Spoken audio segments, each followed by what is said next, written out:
I may not look or act like most people in this audience. I'm old, geeky, paunchy, pedantic, and except for the old, I've always been like this. But as a child and young adult, I was far above Ed in the neighborhood pecking order. As Ed's token childhood friend at this function, apparently I'm the only one of these left, I've taken it upon myself to reveal some things about Ed's younger days that he's tried hard to suppress and repress. Though Suella made it out here anyway. The secret is that we're all just large children. You may know Ed today as an insecure, self-involved douchebag eager to form relationships with people on the basis of their ability to prop up his own sense of self-worth and importance. But this is nothing new. Ed is now north of 50, and so cannot be considered young in any real sense. But if you argue that not having a job, playing 60-plus hours a week of video games, and driving a scooter make him a young man in an old man's body, okay, let's consider the young man's body that none of you have had the pleasure of experiencing. Garnering the attention and affirmation of women was the preoccupation of the young Ed. And he had an arsenal of tactics that he was ready to deploy in order to make his unconventional physical attributes somewhat pleasing to the bubblegum-popping, makeup-caked adolescent girl. Ed, like me, suffered from bad acne. But he invented something that would become the first line of defense against an encroaching army of slick, white-helmeted intruders. The zit pin. The zit pin appeared to be nothing more than an ordinary, if somewhat rusty, safety pin. But in the context of young Ed's failure to take a shower because he was late for the school bus, which stopped an epic 30 feet from his doorstep, it would become the principal, nay, sole item in his morning beauty regimen. While standing in the aisle of a crowded school bus, Ed would deftly spear whiteheads and roll them onto the pin, thus tearing them loose from their moorings on his slack jowls. He would do this while engaged in conversation. When done, the zit pin, stiletto-like, would fold conveniently into itself and return to Ed's wallet, ready for fresh Lansing episodes in the cafeteria at lunch. Another routine bit of hygiene peculiar to Ed was the shit kick. The shit kick was employed more covertly than the zit pin, but if you knew that Ed practiced this form of purgation, you would see him resort to it sometimes several times a day.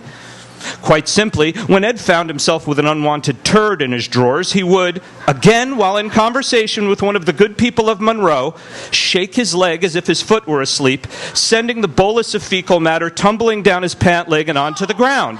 Ed would then kick the ball of shit over towards another group of people, never missing a beat in his conversation. In childhood and young adulthood, Ed was ever interested in the biggest or most extreme. When he played baseball, he cared only for the home run. Football, the bomb. Horse, the redeemer. He boasted the biggest set of woofers for his speakers, the largest record collection, the neighborhood dog with the most prodigious phallus. That's right, Rusty, affectionately dubbed the Wang Dog by Ed and his admiring family, was a low-slung, mangy mutt of about 2 feet in length, but possessed of a slick member that would expand to the length of 2.5 feet whenever Ed was near.